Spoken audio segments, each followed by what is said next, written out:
Actually, I have a difficult task. I'm supposed to facilitate a session 20 minutes, and we said getting some insights from some people. Now you said getting some insights from everyone in the room gives us some challenge. So I will do two things. I will ask you two questions with the same technology as this morning, and after that I will also invite you to provide some insights from today.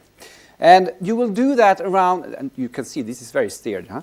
You will do that around two things. One, what do we need to take this agenda forward? Give us one example, how we can push this agenda forward. One example.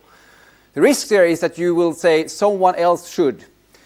So the second question is, what can you do to take this agenda forward? One commitment for action that you believe that you could take in order to take this agenda forward. The challenge is you should deliver this in 45 seconds. My attempt is to try to get 17, for some reason, inputs in about 15 minutes. Before, though, I do this technological, using tech, well, you know how difficult it is, Oliver. I will ask a very analog question. So use your hands, this traditional way we are doing as humans, like this, answering this question. Do you think, if you think this conference today has been really worthwhile for you to attend, you applaud now.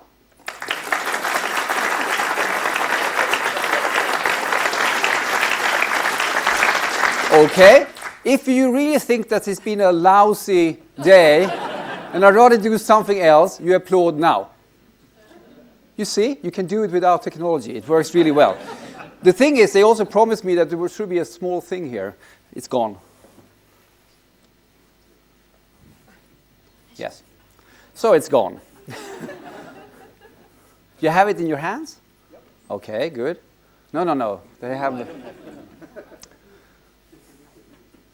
It's lost. Anyway, let's take the first question in an non-digital way. You remember this question about, do you know all the 17 SDGs by heart, from 1 to 17? There's only a yes or no here, no maybe. Okay? In Sweden, when we have referendums, I know, don't talk about referendums, but in Sweden, when we have referendums, we always have three answers. Yes, no, well, and maybe, but maybe later. So that's the way we are. But in this case, yes or no.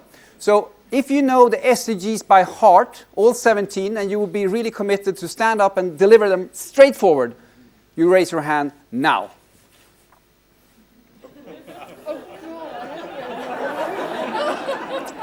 So we are in safe hands. UNEP should definitely take over the UN system. That's for sure. No question about it. Jacqueline McGlade, very good. So this means that this is going to be embarrassing, but if you don't know the SDGs by heart, really raise your hand now. Okay, we still have some work to do there. Did you find a little gadget? It's up there? So they can do it from there? Okay. So let's take the first question. We don't need to show that longer. And okay, yes. And we don't take that. Take the next one. Move forward. Yes, it was actually 10 seconds because we need to move to action now. No 20 seconds any longer. That's too much. The world cannot wait. And we will get a 0 here because we know the answer. Wow. You're cheating. Okay, next one. Please. Okay, so this is the final question then where we're using our gadgets. Which of the following is going to scale up action most quickly? So is it really investments in capacity, bringing together partnerships, shared framework and information, stories of success? This is not at all important. I don't understand that fifth question really. But anyway, so you have to select one of them. This is the tricky thing always. So vote now, 10 seconds. Is the little thing coming up? Okay, there we go. Bringing together partnerships. That's the number one. So this is a proof of that. We still need to work in partnerships. So now my really hard task, trying to get 17 insights, 17 responses in about, 10, 12 minutes. Okay. So can I ask you to raise your hand if you have one of these inputs? And actually it's going to be like a Swedish smorgasbord. The better, the more mixed, the better it is, okay? So, but maybe just to kickstart, to show how this is done. Gail Clintworth, where are you? You promised to be prepared. So we have a microphone up there, because just to show that you can do this in about 45 seconds. Right. So in all of the discussions today, the one thing that really stood out for me is that we need to take this debate down to the city and local government level, where we can actually make firm plans. And my commitment is to get Old Mutual to work with the South African government to get the National Development Plan aligned to the SDGs. Excellent. Isn't that beautiful? It's even worth a small applaud because it was so, succinct. So get it down to the national or to the local level, not the city level. We've heard that many times. Ivo, you're here. So please, you have also practiced a little bit, I think, to stay within 45 seconds. This is just to show what we expect. Do we only have one microphone in the room? Oh, you have one more there. So raise your hand so I can see. Okay, yes, please. Yes. The takeaway that I have is that this new pathway that we develop needs a new business model where we try to marry, the commercial interest, the public good and civil society to really bring together global, regional, but very much local and community data together to inform the SDGs. And what is your commitment really now then, as you and this? To keep my job, I actually... That's what you commit. Okay. So it's a very personal commitment. I like that. I will propose this business model starting in Dublin. Excellent. Right? It's the end of August. Then we will move this forward into a discussion that will bring us to Cape Town, which is the UN World Data Forum, where we're actually going to come up with the global action plan for data. So wonderful. There's where we're going to launch it. So it's something that it will be happening in the coming months. That's great. Actually, we talked a lot about incentives. So I can keep my job. Yeah, we talked a lot about incentives today, and this is clearly one incentive. So please. Here. Yes, please. Oh, yeah. There is tomorrow a natural capital protocol. There isn't yet any on social capital or on human capital. My firm and I have now decided to place our intellectual property on the web, because this is what we do for clients, so that Excellent. it can soon become available to everyone to calculate total impacts across all capitals, natural, human, and social. Wonderful. Data and statistics open to everyone to access. Yes, please. Oliver Greenfield. The Green Economy Coalition commits to creating dialogue spaces for sustainable development goals to connect them to national development plans in 7 countries. We would also, in the spirit of partnership, say we would love to collaborate with anybody that wants to map sustainable development goals onto the capitals framework, because we think that would be a very innovative and exciting thing to do. That's amazing. Very good. Thank you very much. We have one more there. Good afternoon, Neil Stevenson from Integrated Reporting. I think what I've learnt today is the universal importance of human capital to the Sustainable Development Goals, and to every organisation employs people and can have an impact. So my personal commitment is to do more through the Integrated Reporting movement, to bring together partnerships around human capital. Excellent. Thank you very much. We have one. Do we have any on the sides also? And a little bit of gender balance wouldn't, disturb. I'm Swedish, remember that? So, yes, so we have one more. Yes, please. Yeah, Timothy Shosh from the government of Slovenia. Like we discussed this morning, top-down approach is good, bottom-up as well, but they're in the middle. Sometimes there's a void. So many people working in the middle in the structures need to get on board to create this horizontal cooperation culture. And maybe what, like a personal commitment, or what in government of Slovenia, we are designing our national development strategy and fully embedding the SDGs, so we don't have the two processes.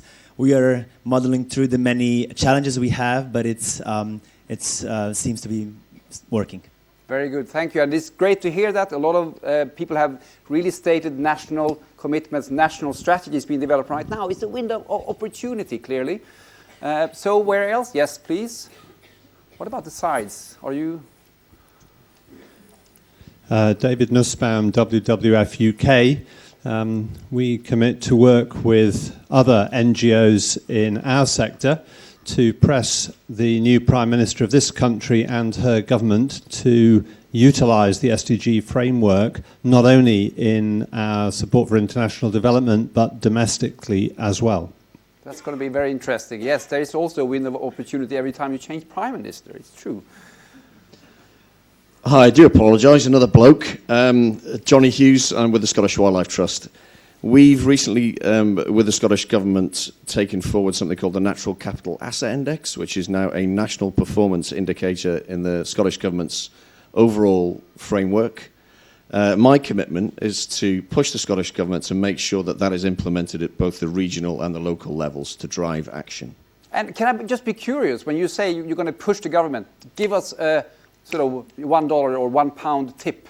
How do you push the government? What is the strategy? Well, we've brought together something called the Scottish Forum on Natural Capital, yeah, on which civil society organisations such as my own sit, but also the government's chief economist. So we've got a good platform there on which to do that. So it's again, and we've also led through the development of the World Forum on Natural Capital, which has been to Edinburgh twice. That's excellent. Thank you very much. That's beautiful. So where else do we have? Come on, you must have more commitments. Otherwise, they're going to start pointing at people. You don't want that. Yes, please. They feel the pressure. So, yes. Here we go. The World Council on City Data in Canada, I'm the president and CEO. We commit to building the first 100 cities to conform and with data from ISO 37120, the first ISO standard ever created for cities. Wow. And by doing that, we will then commit to, we're aiming for rolling this out to national governments so that cities can aggregate their data up to the national level. And we're already now working with the UAE, with Canada, with the Netherlands, and South Africa, Mexico, and India. That's beautiful. So eventually we'll have data that can aggregate up to support the national government reporting to the SDGs. And can you very briefly tell us what is the main sort of lever pusher to get cities to collaborate on this? Can you give us one tip? Cities are joining and reporting on this data under ISO 37120 because, one, they have ISO certification for good data, which builds transparency in government for citizens. Two, they have a corporate interest because of wiser investment in infrastructure, and they're now asking that we build a second and third standard on resilient cities. So we're working with insurance companies in North America now to build a new standard on resilient cities and a new standard on smart cities with Microsoft and others at the table.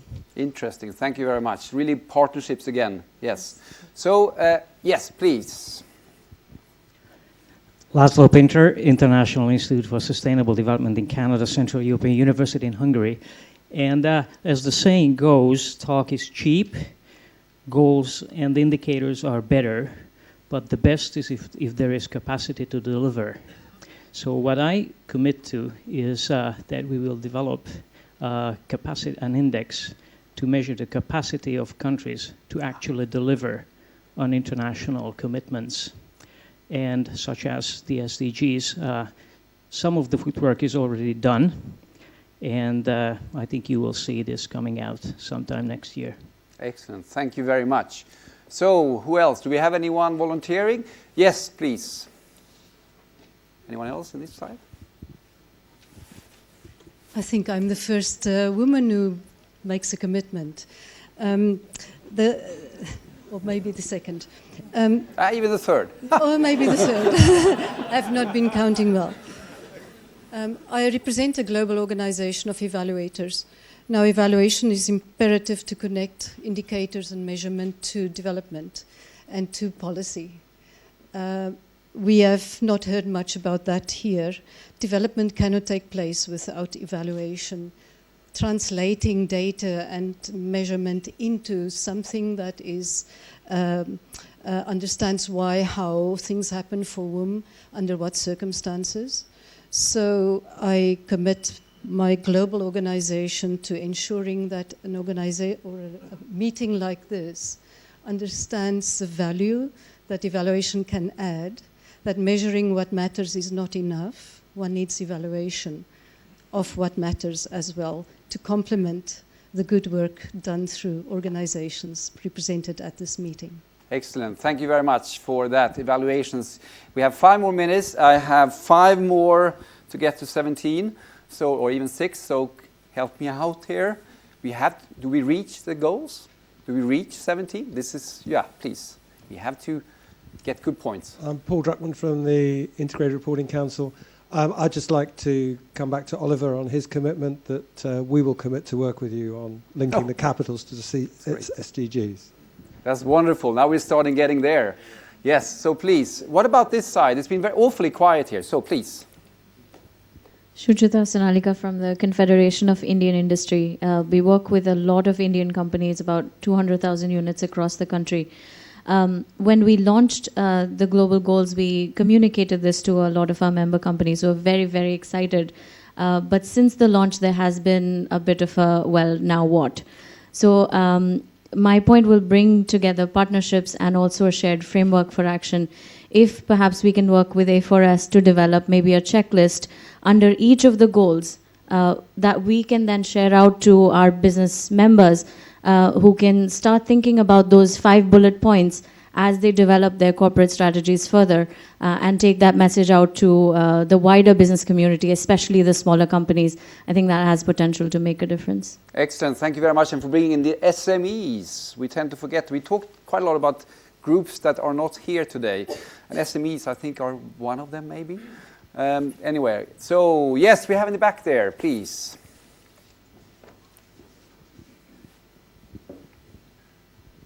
Thank you. Maybe the first city, Bristol. I'm the Chief Resilience Officer for the Rockefeller 100 Resilient Cities.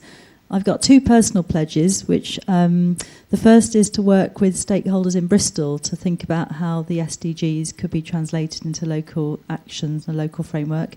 We have a lot of interest from the diaspora communities in our city.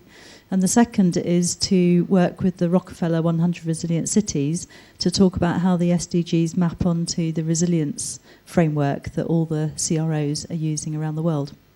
Excellent. Thank you very much. Good to get a city's perspective as well, and also cities in Europe, not least, as well. So please, any additional? Come on now. Help me out. A few more. There will be no drinks if we don't have, okay? Some pressure, please. Hi, I'm Matty Conan from Christian Aid. I'll help you out on one of the last ones. So we'll hold...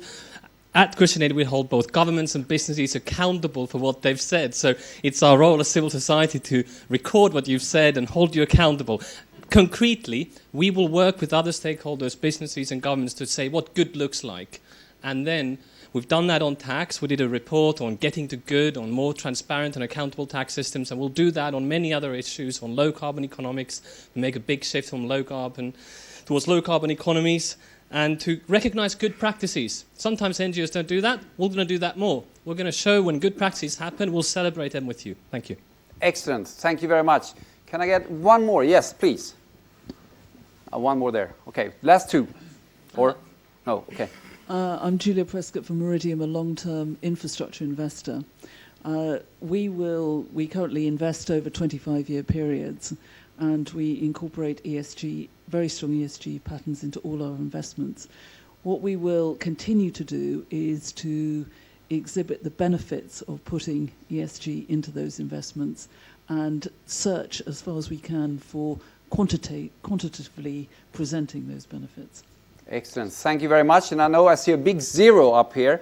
I don't know if it's communicating to me in general. But I would like to say then that this was 16, so number 17, I will commit myself really to continue to work in this extraordinary partnership. I'm committing my 2 really great colleagues sitting up in the corner there. Of course, they've done all the work. I haven't. I'm only the director. So they've done that, and I would like to commit that we continue this work because I really believe research can play a fundamental role as a catalyst, but also bridging between different interests, actually, and bringing different actors together and provide, of course, the core knowledge that we all need in the end to take this forward.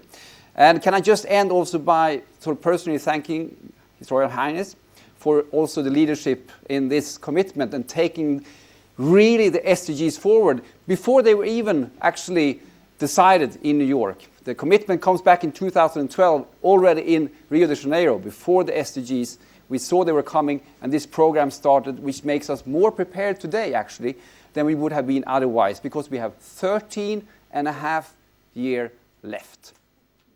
So thank you very much.